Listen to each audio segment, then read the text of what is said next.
Leslie, and today I'd like to review Glass Sword by Victoria Aveyard, which is the second book in the Red Queen. As always, I've just returned from the gym. I'm a hot mess, and that's fine because that's my trademark, you know? And if you haven't read Red Queen, no worries, my reviews are always spoiler-free. I was genuinely and pleasantly surprised because generally, new books in a series like to take a few pages, a few chapters to ease you back into the series, to summarize all the important things that happened in the previous books, but Glass Sword actually picks up exactly where Red Queen left off, when Mayor is rescued by the Red Guard. So I like that, and I was surprised because at first I found myself thinking, is this a dream?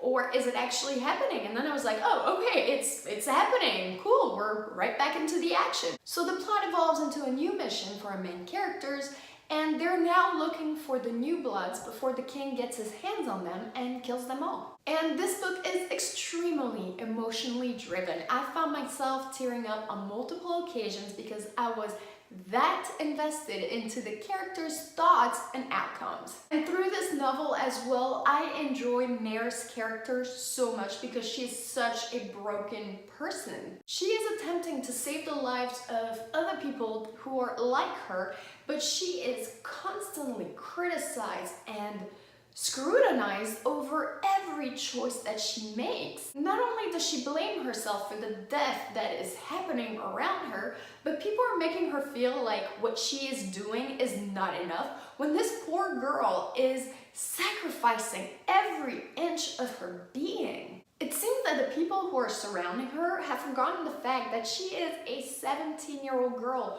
with no military or leading background whom they have chosen to follow into war. So yes, it is a war, and with war comes casualties. And one of my favorite characters dies, I'm not gonna tell you whom, but it was so sad and emotional and super well done.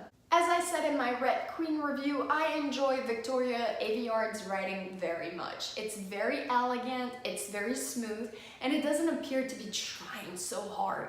With that being said, the reason I knocked off a star is because this story is so very tropey. And it doesn't bother me per se. I am enjoying the story so much more than I thought I would.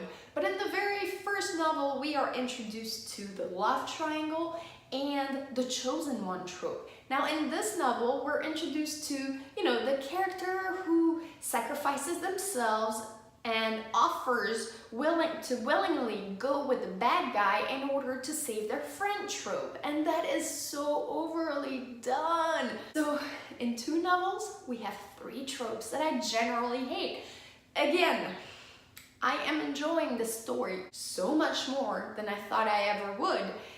But nonetheless, I think it would have been so much better had it been a bit more original. So it makes me laugh because I know that there are two more books, and I just wonder how many more tropes we're gonna be introduced to before the end of the story. And like I've mentioned, I generally hate these tropes, but because the characters are so awesome and the plot is pretty good, every novel seems to be shifting in plotline, I'm enjoying this very, very much. And with that being said, again, one of the other reasons I knocked off a star and rated this book a 4 out of 5 is because I am constantly reminded by the Hunger Games. It seems to be sharing a lot of similarities with the Hunger Games and how the book is turning out. Nonetheless, I am enjoying the series so much that, I'm breaking my book buying ban by buying one at a time. It is rather on the slow pace, but that's fine because all the descriptions that you're given are quite necessary to the plot. However, towards the last 50 pages, I found myself kind of skimming through them because I just needed to know what was gonna happen, who's gonna live, who's gonna die. So the end could have come a little faster. I know most people are staying clear of this series because of all the tropes, and I understand that, I totally do. I don't know why I'm enjoying it so much, but I really am, and I can't wait to read the third one. And hopefully my very favorite character doesn't die, because I think my enjoyment of this series really depends on whether he lives or dies. But now I'm questioning my life choices. Which other books am I missing out on? Because I think I won't like those tropes. So this is it for my review of Glass Sword. I hope you've enjoyed it. If you did, please make sure to give me a thumbs up, and I will catch you guys in my next one.